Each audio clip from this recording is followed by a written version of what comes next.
Bonjour, ici Thierry, agriculteur d'aujourd'hui. Alors vous êtes bien sur la chaîne des agriculteurs qui se bougent. Alors dans cette vidéo, je vais essayer de vous présenter un lieu et un endroit où chaque agriculteur peut trouver des réponses à ses questions. Allez, on regarde ça.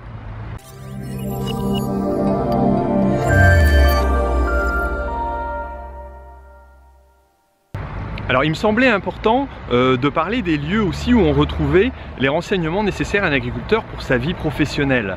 Alors ici donc je me trouve devant la chambre d'agriculture, ou plus exactement devant la maison de l'agriculture donc d'Amiens, où se trouve la chambre d'agriculture. Alors je vais vous expliquer un peu ce qu'est la chambre d'agriculture.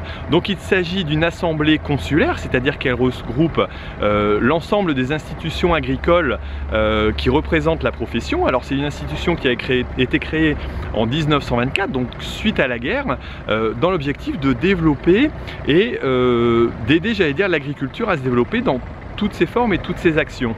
Alors cette chambre consulaire est élue à la fois par les agriculteurs, mais aussi par les anciens agriculteurs, les propriétaires, les salariés agricoles, les salariés des organismes et encore tout ce qui est groupement. C'est la seule institution d'ailleurs consulaire qui, elle, comporte des électeurs qui sont salariés. Alors on y retrouve aussi bien sûr à leur tête en général des structures de fédérations de syndicats comme la FNSEA, les JA, la Confédération paysanne ou encore la coordination rurale, voire d'autres parfois plus minoritaires. Et donc ces représentativités sont faites en fonction des élections et en fonction du nombre de votants qu'il peut y avoir, et donc permettre de faire, j'allais dire, le développement de cette activité et l'orientation que peuvent avoir les chambres d'agriculture à ce niveau-là. Alors les rôles de cette institution sont essentiellement de représenter l'agriculture vis-à-vis des organismes d'État par exemple, mais aussi pourquoi pas de développer des marques. Nous on a par exemple Saveur Nord qui, je pense, doit être j'allais dire créé par rapport à cette institution. Il en existe d'autres en fonction des régions et des départements. Alors on retrouve des chambres d'agriculture régionales. Alors c'est ce qu'on a ici, donc c'est une chambre d'agriculture régionale pour les Hauts-de-France qui comporte 3 chambres d'agriculture départementales, donc la Somme, l'Aisne, l'Oise, et aussi une chambre interdépartementale qui est le Nord et le Pas-de-Calais. Et donc toute cette organisation se regroupe, j'allais dire, au sein des Hauts-de-France, donc auprès d'une chambre d'agriculture régionale qui, elle, est représentative auprès des institutions donc de la région, alors que les autres sont représentatives j'allais dire, au titre des institutions, j'allais dire, de leur département ou des structures voilà, qu'elles couvrent, comme Nord-Pas-de-Calais. Et donc ont un rôle aussi d'action sur les territoires qui les concernent. Au niveau des services proposés par ces chambres, on y retrouve déjà tout ce qui est service à l'installation. On a aussi le CFE, le centre de formalité d'entreprise, donc qui vous permet de créer votre structure et donc d'avoir, j'allais dire, au niveau d'un seul centre, tous les papiers nécessaires à faire et savoir ce que vous devez faire. Donc ça peut être intéressant. On y a aussi des aspects juridiques, parfois au niveau des fédérations par exemple. Vous pouvez y trouver des conseillers qui sont parfois mis à disposition, par exemple de l'agriculture biologique spécifiquement. Vous en avez aussi qui sont mis à disposition par exemple de GEDA. Donc ce sont des personnes qualifiées qui peuvent aussi avoir une spécialisation, par exemple sur le photovoltaïque, sur l'irrigation, sur l'élevage. Bien entendu, on a l'Institut de l'élevage qui est proche ici, ce sont les institutions connexes, sur par exemple des services bâtiments qui peuvent vous aider à faire des bâtiments. On y retrouve bien entendu, comme je disais, toutes les structures syndicales du secteur. Alors les GEDA, les CETA, les CIVAM qui peuvent être des annexes à côté que l'on retrouve à côté de ces structures. Vous avez les services de comptabilité. Alors ici ce qui est remarquable, c'est que si je fais un petit peu le tour, je peux avoir derrière moi par exemple un centre de gestion. On a aussi par exemple les assurances, on a derrière les banques.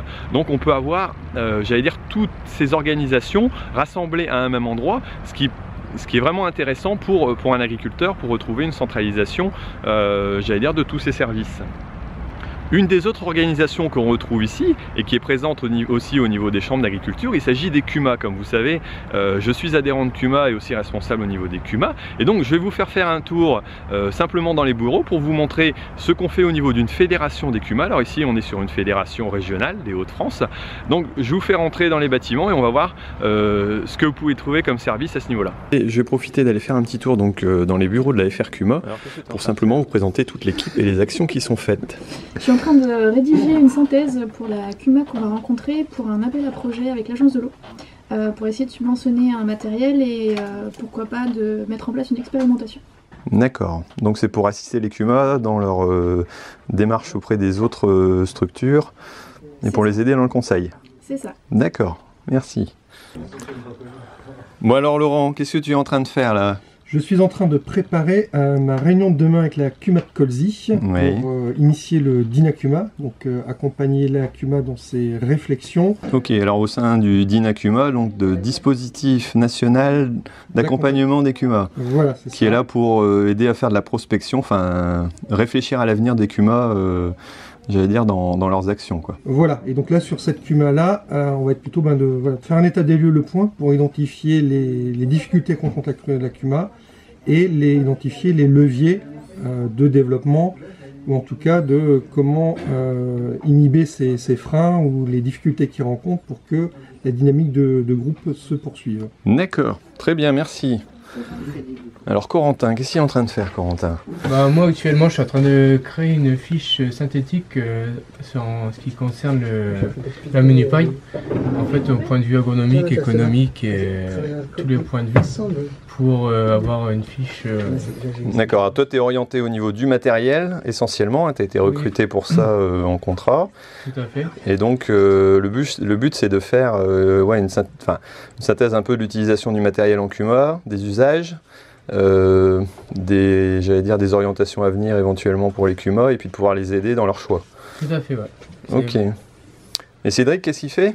Je suis en train de travailler à la création d'une CUMA, donc 5 adhérents pour l'instant, donc je suis en train de regarder un peu les simulations au point de vue capital social, les montants des emprunts à faire avec les durées et autres projets. Donc dans l'assistance pour la création d'une CUMA. Exactement.